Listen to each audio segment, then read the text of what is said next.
이번 주는 인재 영입에 대해서 이야기해 보려고 합니다.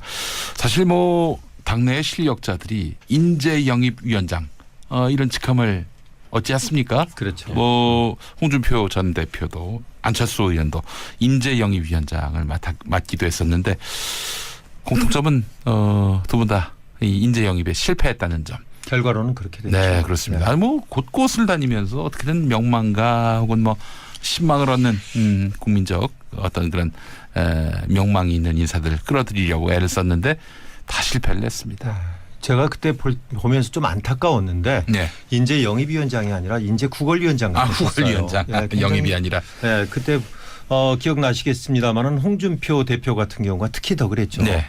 서울시장 후보를 굉장히 큰 소리로 많이 쳤어요. 깜짝 놀랄 인사가 들어올 것이다라고. 깜짝 놀랄. 저도 깜짝 놀랄 인사는 별로 없는데 정말 나를 깜짝 놀라게 할까 저도 반신반의했었는데 결국은 염두에 뒀던 사람들이 이제 흘러나온 얘기는 홍정욱 전 의원, 안대희 전 대법관, 뭐 이석인 변호사 등등 있지 않습니까?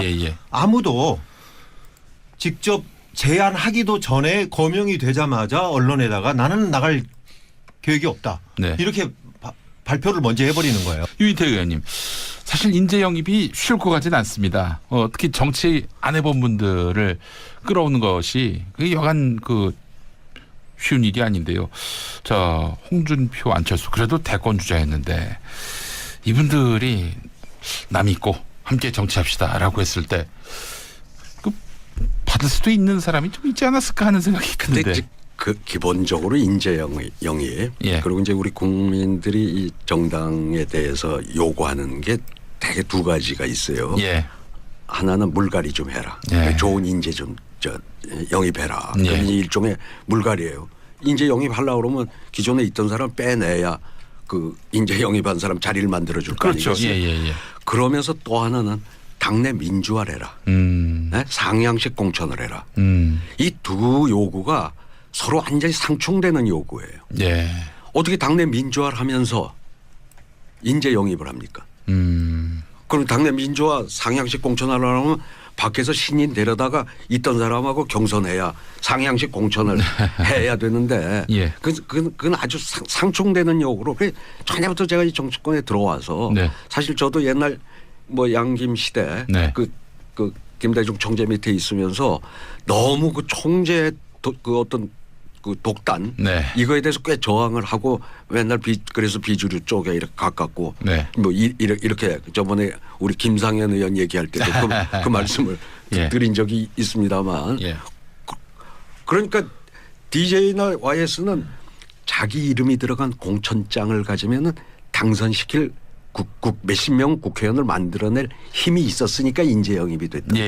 노무현 대통령의 왜 2003년 열린우리당 분당 때 그 하신 말씀이 유 의원 내 이름 가지고 안전하게 당선될 때가 전국에 하나도 없는 난 대통령이다. 그 전 대통령들까지는 김대중 들어가면 몇십 개 있잖아요. 김영삼 공천장 가지면 몇십 개 있잖아요. 호남이나 영남. 최초로 자기 공천장 가지고 전국에 안심하고 당선될 때 단 한 군데도 없는 대통령이 노무현 대통령. 이제 바로 김대중 양김 시대 직후의 대통령이었으니까 그러니 내가 남의 정치적 운명을 이래라 저래라 할 수가 없다. 그래서 사실은 그 신당 열린우리당 만드는 과정에서 당의 중진들이 반대를 하니까는 저보고도 신당에서 손을 떼라고 하면서 하신 말씀이에요. 그럼 지금 홍준표, 안철수 인재 영입을 하려면 뭐 이번엔 지방선거입니다만 그 총선이라고 하더라도 그 사람 공천장 가지고 안전하게 당선될 때가 한 군데도 없는 사람들이 어떻게 인재 영입을 합니다. 더군다나 지금 조금 전에 뭐 우리 임 의원님 말씀하신 대로 지지율이 이런 속에서 이거는 실패할 수밖에 없는 거였죠. 난 이분들의 뭐 역량이 부족. 그나마 아마 배현진 그 아나운서를 영입한 것도 홍준표가 꽤 당내 독재를 했기 때문에 거기 송파에 원래 그 위원장이 있고 쭉 준비해 온 사람이 총선을 저쪽 천안도 그렇고 그거 그냥 그 사람이 나갔으면 여기보다 표 더 얻었을지도 몰라요. 그 원래 보궐선거라는 건 쭉 지역에서 그렇죠. 갈고 닦은 사람이 득표력이 있는 거거든요. 그런데 그 뭐 강제로 그냥 갈아친 거 아닙니까? 네. 그러니까 이 당내 독재를 해야만이 영입이 되는 거라고요. 그래서 뭐 어찌 보면은 우리가 민주정당을 희망하지만은 한국적 현실에서 대통령 권력에 맞서는 야당 지도자라면은 아무래도 보수 정치가 더 어울리지 않는가. 보수 정치. 그러니까 YS, DJ, JP가 있었을 때는 그 이 세 명하고 당시 노태우 대통령이 타협 보면은 뭐 청문회도 열었고요. 오공청산도 가능했고 그런 시절이 있었는데 지금은 당대표 자체가 권한이 없으니까 이 당대당의 어떤 그 갈등, 대립 이게 거의 고륙상쟁 수준으로 이렇게 치닫고 있단 말이죠. 그래서 참 그 시대는 낭만이 있었구나 하는 생각도 들면서 예. 근데 자칫하면 또 우리 듣다가 들으신 분들이 오해할 수가 있습니다. 그 시대로 돌아가자는 말은 아니고 여간 뭐 그렇다는 생각이 들었는데요. 근자의 인재 영입은 이제 문재인 대표 시절에 마지막에 그렇죠. 그때 이제 뭐 안철수랑 당내 비주류들이 막 가서 신당을 탈당해가지고 나가고 하니까는 약간의 맞벌 성격으로 뭐 조금 인재 영입을 했어요. 표창원 의원이 뭐 표창원도 그렇고 뭐 이철희 의원이라든가 저 조홍천 의원도 뭐 그렇고 양양자 씨도 있었고요. 뭐 있었어요 그때. 근데 그때는 문재인 대표가 아직 공천 들어가기 전이거든요. 그렇죠. 이 사람들은 공천도 영입해놓고 보장을 못했어요. 그렇죠. 와서 경선한 사람도 있고 물론 이제 김종인 나중에 공천권을 쥔 김종인 대표도 그때 영입한 사람들에 대해서 조금은 배려는 했지만 그때 무슨 공천을 보장하고 영입한 건 아니었죠. 그래도 그때 그게 마지막 그래도 그때 그 온 사람들은 공천이 보장되지도 않고 총선 전망이 당시로서는 한나라당이 개헌선을 하니 뭐 180석을 하니 그런 와중이고 이 당은 지금 쪼개져 가는 망해가는 당이었어요. 그래 그때 사실은 아마 문재인 당 대표에 대한 어떤 믿음이 있었고 하니까 그때 그 영입에 응해준 게 아닌가. 그때 좋은 상황에서 온 게 아니었어요. 참고로 말씀드리면. 저 개인적으로는 사실 김영삼 전 대통령의 인재 영입. 이건 정말 거의 뭐 신의 경지에 이르는 그런 실력이 아닌가. 노무현 대통령도 실은 YS가 끌어들인 케이스 아닙니까? 그랬죠. 뭐 그거 말고도 추후에는 지금의 야당의 거목이었던 김문수, 이재호, 홍준표도 다 YS의 어떤 영입의 결실이었고요. 어떻습니까? 그 YS가 그때 인재 영입을 하던 시기의 정치적 상황. 임광기 위원님. 그때가 1996년입니다. 그러니까 이제 YS가 대통령이 당선이 되지 않습니까? 그때 당시에가 이제 민자당이죠. 민정당하고 합당을 하면서 민자당이 돼가지고 거기서 92년 대선에서 승리해서 그리고 나서 골수 운동권으로 분류됐던 김문수, 이재호 그리고 모래시계 검사로 유명했던 홍준표 뭐 뿐만 아니라 각계각층입니다. 그 직전에 이회창 전 총리, 박찬종 전 의원 입당을 시키고요. 해수부 장관하고 있는 김영춘. 그때 대표적인 개혁 성향 인사들인데 이런 사람들을 대거 영입을 하면서 결국은 그 다음 그해 총선에서 예상을 뒤집고 비례대표를 포함해서 139석. 당시에 김대중 전 대통령이 이끌던 새정치국민회의가 79석을 얻었습니다. 그러니까 압도적인 승리를 거두게 되는 거죠. 자, 지금은 뭐 보수의 아이콘이 된 김문수 전 서울시장 후보, 홍준표 전 대표가 당시엔 상당한 개혁성 인사. 지금 생각해보면 특히 김문수 후보 같은 경우는 원래는 굉장히 정말 좌에 너무 가까운 그런 사람이었거든요. 민주당보다도 더 좌쪽에 있던 민중당. 경상북도 영천에서 가난한 집에서 태어나가지고 서울대 경영학과를 들어갔어요. 그런데 거기에서 노동운동을 합니다. 그런데 지금은 이 홍준표 대표보다 더 보수적인 이렇게 아이콘이 돼 있단 말이에요. 그 밑에서 노동운동을 같이 배웠던 심상정 의원. 정의당의 심상정 의원이 지난번에 뭐라고 했냐면은 그때 당시에는 동지로 지내던 시절 김문수는 전설이었다. 지금의 김문수는 뭐냐 그랬더니 잊혀진 계절이다. 잊혀진 네, 계절. 이렇게 이야기할 정도로 정말 옛날 모습하고는 지금은 너무나 달라진 겁니다. 네. 전 학창 시절부터 잘 아니까. 그러시구나. 근데 이제 이래요. 저 13대 총선 때는 무슨 특별히 인재 영입을 하려는 게 아니라 유력 정당이 4개 정당이 생겼잖아요. 1988년 총선 말씀하시는 거죠?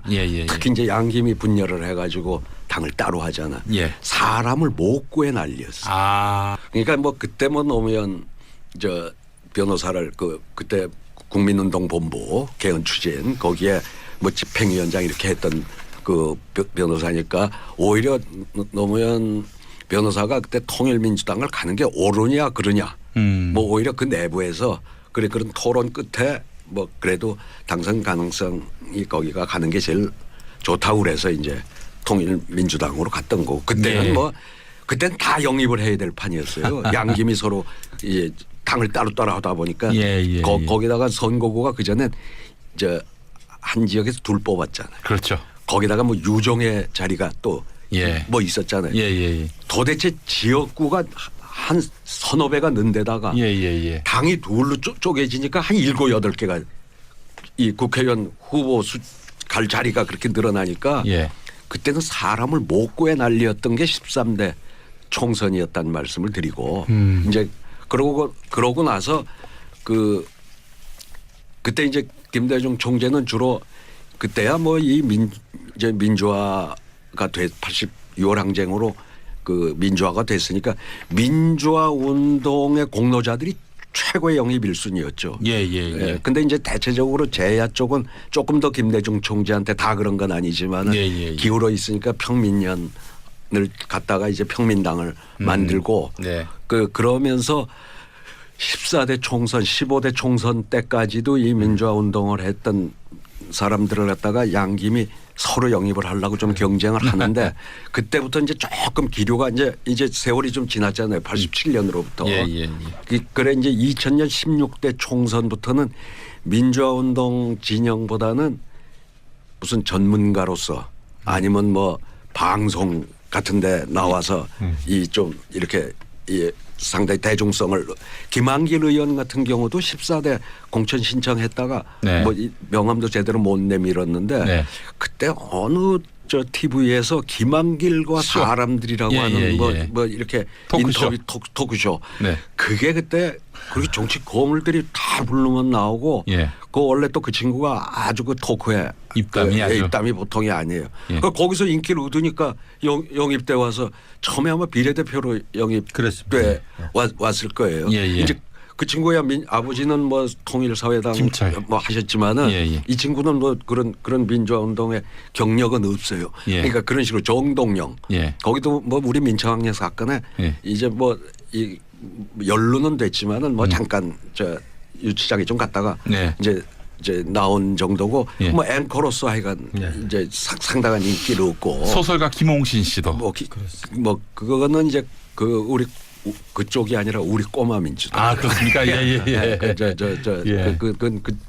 그래가지고 이제 이기택 총재 원래 김홍신 씨는 저기 서경석 목사가 같이 경실련했다고 왔었어요. 그러니까 탤런트 정한용 씨도 탤런트. 거기는 이제 김대중 총재가 영입을 한 거고. 그러니까 그런 식으로 뭐 방송에서 인기 좀 있거나 뭐 전문가로서 조금 명성이 떨치는 사람들 이런 쪽으로다가 이제 폭을 넓혀가죠. 처음에 뭐 13대 14대까지는 우선 민주화 운동을 했던 사람을 누가 더 많이 영입하냐 경쟁이었고 그렇죠. 그러니까 15대 때 지금 말씀하신 그 15대 때 그 외에도 법조인들 보면은요 지금 유명해졌던 천정배, 추미애 당대표 그런 사람들도 다 15대 때 들어왔습니다. 그런데 이제 그 후에 2000년에 16대 때 그때는 김대중 대통령이 이제 총재를 겸하고 있는 이제 대통령 시절에는 그때도 운동권들이 꽤 많이 들어왔던 것 같아요. 지금 임종석 비서실장도 그때 34살 나이로 한양대 총학생회장이라는 걸로. 그다음에 이인영, 우상호, 오영식, 송영길 뭐 연대 총학생회장이었고요.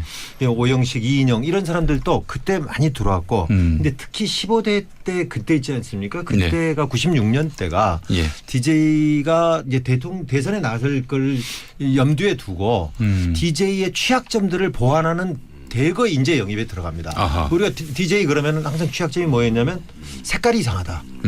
그런 것들 때문에 굉장히 보수적인 사람들을 그리고 특히 군 출신이라든가 이런 사람들을 대거 영입을 해가고요. 예, 그다음에 예. 전문가 집단 뭐 이런 사람들 그리고 560 핵심 인사들 보수 인사들 네. 특히 그 560 핵심 인사였던 이종찬 씨를 부총재직에 앉히고 예. 뭐 이런 거 하면 이동원 전 외무장관이라든가 이런 사람들까지도 전부 끌어들이면서 우리가 좀 안정적이다. 어찌 보면 그런 것들이 쭉 쌓여가면서 김대중 대통령이 그 97년 대선에서 승리할 수 있는 태양을 예. 만들었죠. 젊은 피 수혈이 그때 아주 굉장히 그 활발하게 이루어졌는데. 그러니까 김대중 총재는 아직 15대 총선 네. 새정치국민회의 만들었을 때는 아직 대통령이 되기 전이니까 96년 총선이었으니까. 96년 총선이니까 예. 내가 대통령 선거를 치르는데 어떤 사람들이 오는 게 지금 말씀하신 대로 제일 효과적이냐 여기에 이제 주안점이 있었고 이제 김영삼 대통령은 대통령을 지냈단 말이죠. 92년에 돼 가지고 이제 97년에 임기가 끝나니까 예. 그래서 사실은 이거는 조금 비하인드 정말 스토리인데 그때 그 소통령이라고 하는 이제 김현철 그리고 이원정 정무수석이 그때 이 민자당의 공천권을 다 좌지우지한다고 할 때 그쪽에서 대거 민주화 운동에 아주 말한 김문수 뭐 이재호 정도가 아니라 그런 쪽의 사람들을 조금 급진적인 진보 계열 인사들을 대거 영입하려고 했어요. 그래가지고 뭐 저도 제 친구들 중에 그쪽에서 뭐 대거 오랜다고 해가지고 중앙일보 다니던 친구 뭐 사표도 내고 뭐 이제 같이 이렇게 간다고 네. 요 메시지 아니라 그때 그가 아무래도 그때 김현철 씨가 아버지한테 그래도 어느 정도 뭐 얘기를 들었으니까 그렇게 했을 거 아니겠어요? 예. 거기에 소위 민정계 그때 이제 허주 김윤환 네. 씨나 매치 이 위기 의식을 느낀 거예요. 예. 그러니까 YS는 자기 대통령 지내고 떠나면서 이 민자당을 그야말로 민정계 색깔을 좀 싹 빼고 꽤 그런 진보적인 인사들로 좀 많이 충원을 하려고 시도를 하다가 저는 그게 민정계 쪽에 반발에 부딪혀서 소수로만 그친 걸로 알고 있어요. 예. 아이고 참 젊은 정치인들 발탁할 때 그때 기존에 있던 정치인들이 반발하진 않았습니까? 그러니까 그 양임 앞에서는 못했죠. 양임도 하시는데. 예. 전부 그 양반 공천장 가지고 달았는데 어떻게 반발을 해요? 그러니까 사실은 뭐 그 보수 정치가 훨씬 효율적이다. 뭔가 보수가 아니라 보스 정치가. 보수 정치가요. 그래서 뭐 한마디만 하면 그게 다 이루어지고 또 타협도 쉬워지고 뭐 제가 그 시절로 돌아가자 얘기하는 건 아닌데 여간 참 이 확실한 지도력, 카리스마가 없는 가운데서 당대표가 영입하려 하면 상당히 제약되고 한계가 있겠구나 하는 생각을 갖게 됩니다. 예. 그 보수 정치가 아니래도 말이죠. 네. 가령 이렇습니다. 열린우리당 때 제가 국가보안법 하나 예를 들면 그때 이제 이부영 당 대표가 당의장께서 당의장이고 이제 저쪽은 박근혜 당 대표고 원내대표가 김덕용 의원이 원내대표를 하고 있었어요. 그래가지고 이부영하고 김덕용은 서로 친구 사이니까 사실 어렵사리 박근혜 대표를 설득을 해가지고 독소조항은 뺀 국가보안법 개정안을 합의를 해왔어요. 그 정말 어려운 협상안이었고 지금도 민변이나 이런 데 변호사들은 그때 그것만 했어도 그 후에 국가보안법으로 구속된 사람들 거의 다 안 들어갔다. 뭐 이런 거였단 말이죠. 근데 밖에서 그냥 국가보안법 완전 폐지 아니면 그런 식으로 타협하려고 그러면 하지 말라고 그 추운 겨울에 그 엄청난 숫자가 농성을 하고 우리 당의 그 소위 386 그 의원들한테 너희 그런 식으로다가 국가보안법 저걸 하지 말라고 그러는데 그때 국민 여론은 국가보안법 개정해라가 한 70%인데 또 폐지 반대도 70%예요. 네? 그러니까 개정할 필요는 있다고 하는데 한 70% 동의하고 완전 폐지는 왠지 불안하게 여기는 여론이 또 한 70%예요. 그러니까 어렵게 해놓은 걸 갖다가 열린 우리당이 초기에 그 국가보안법 합의해온 안을 우리가 파기를 했어요. 열린 우리당이. 이제 그게 어떻게 보자면은 열린 우리당에 저는 저렇게 그 나중에 망조가 들기 시작하는 게 전 그 합의를 그러니까 저는 양당제하에서 그렇게 너무 그렇다고 또 거기 있는 분들한테 미운 털백이면 선거 그 다음에 못 치르잖아요. 네. 그러니까 거기 눈치를 안 볼 수가 없는 거예요. 그리고 우리 당의 의원들 다수는 그 정도 이부영 그 당 의장이 김덕영하고 어렵게 그 합의해 온 정도는 해야 된다는 게 당내 의원들의 다수 의견이었지만 제가 원심력이 작용한다는 게 이제 그런 의미로 말씀드린 거. 극단 세력들이 당을 원심력. 예. 그리고 그럼 박근혜 19대 국회 박근혜 대통령 차에서는요. 결국 보수 정치가 아니래도요. 이 원내대표 간에 그리고 또 상임위에 간사가 있잖아요. 어떤 법안을 놓으면 결국은 타협이 돼요. 그 어떤 난제도 뭐 이 정도에서 서로. 근데 그때는 청와대에서 이렇게 타협했다 그러면 청와대가 거의 이 회방을 나가지고 그거 안 돼 해가지고 그 간사랑 그때 이제 원내 수석 부대표가 있어요.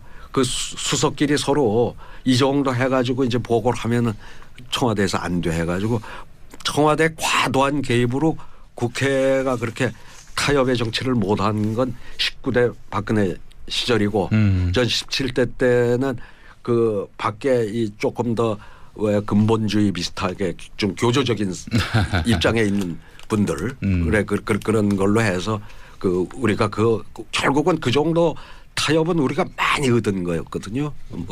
뭐 그렇다는 말씀을 드리죠. 그러니까 너무 보수 정치에 대해서 그렇게 그리워하지 마시고 이런 데 휘둘리지 않고 이 국회가 본연의 임무만 하면 결국은 웬만한 갈등은 해결하고 됩니다. 알겠습니다. 하여튼 뭐 우리 정치권에 신선한 바람을 불어넣어줄 새로운 인물들 많이 수월하게 또 수혈되기를 바라는 마음 가져봅니다. 자, 지금까지 응답하라 1987 유인태 전 의원님, SBS 임광기 논설위원님 수고하셨습니다. 예, 감사합니다. 저는 잠시 후 2부 뉴스보다 영화로 돌아오겠습니다.